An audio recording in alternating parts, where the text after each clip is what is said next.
तो जैसा कि मैंने लास्ट लेक्चर में आपको यहां तक कराया था F बराबर R/2, और मैंने बोला था कि अगले लेक्चर में मैं अवतल दर्पण के लिए सूत्र अथवा दर्पण सूत्र भी इसे कहते हैं हम लोग, ठीक है, इसके निगमन कराने के लिए बोला था मैं। तो यहां पर हम लोग इसको समझेंगे, ठीक है। ये हमारा क्या है, अवतल दर्पण है। अवतल दर्पण में यहां पर इसके सामने इसके अक्ष पर बिंदु ओ डैश एक वस्तु है। इस ओ डैश का हम लोग प्रतिबिंब बना रहे हैं।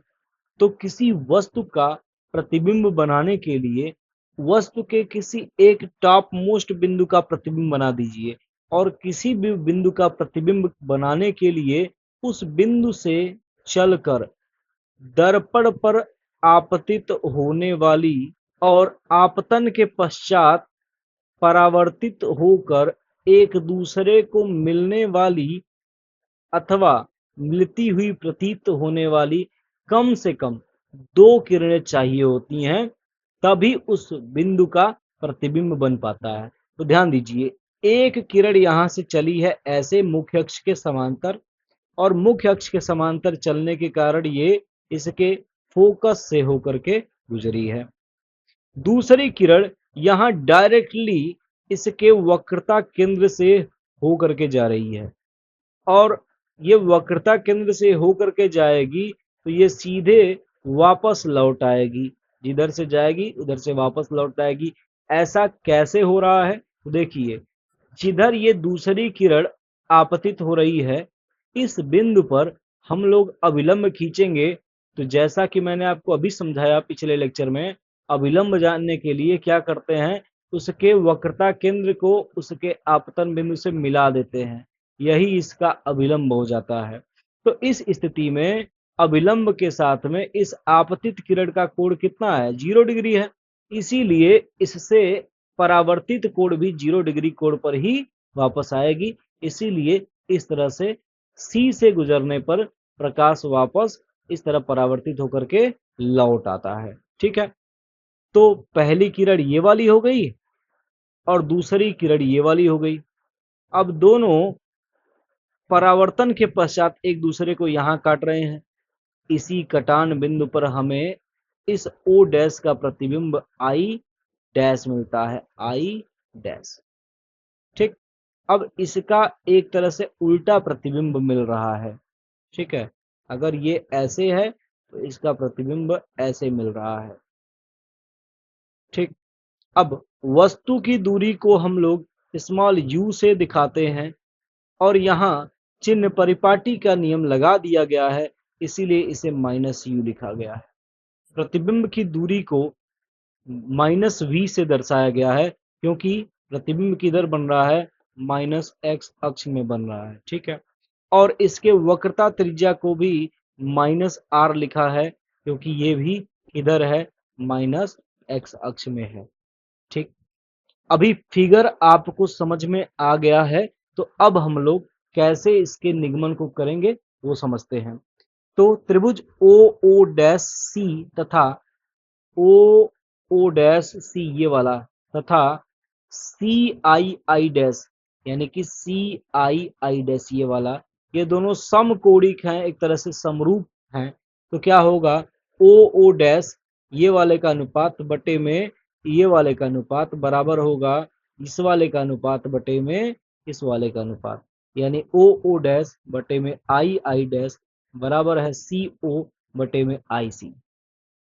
इसी प्रकार त्रिभुज आई डैश एफ यानी आई डैश एफ ये वाला तथा ए एन एफ ये वाले, ये दोनों भी क्या हैं, समकोणिक है अथवा समरूप हैं।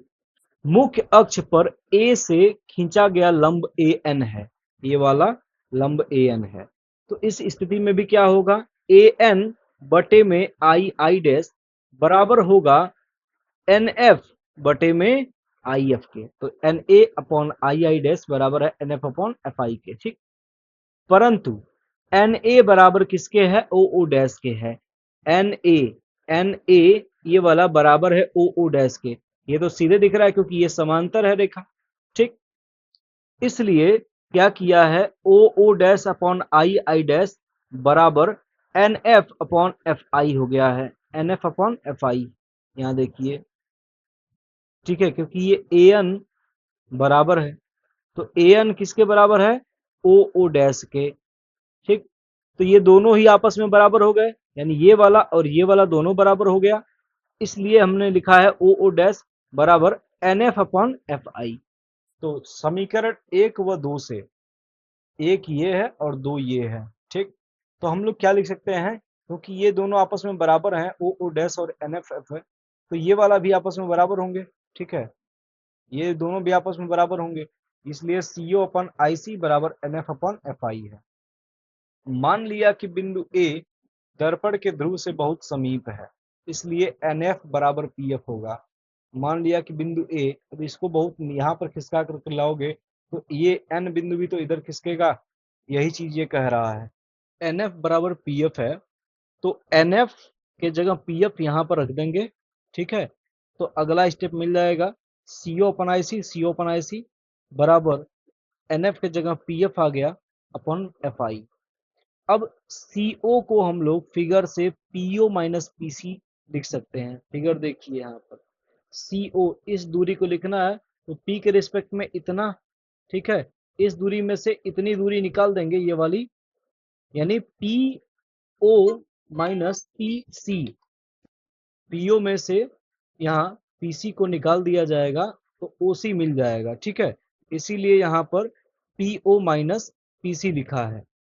ये आईसी भी इसी तरह से फिगर से पीसी माइनस पी आई लिखा जा सकता है। आईसी ये वाला था, यानी पीसी ये पूरा दूरी में से इतना दूरी निकाल दो पी आई, तो ये मिल जाएगा। ठीक इसी तरह से पीएफ तो पीएफ ही रहेगा।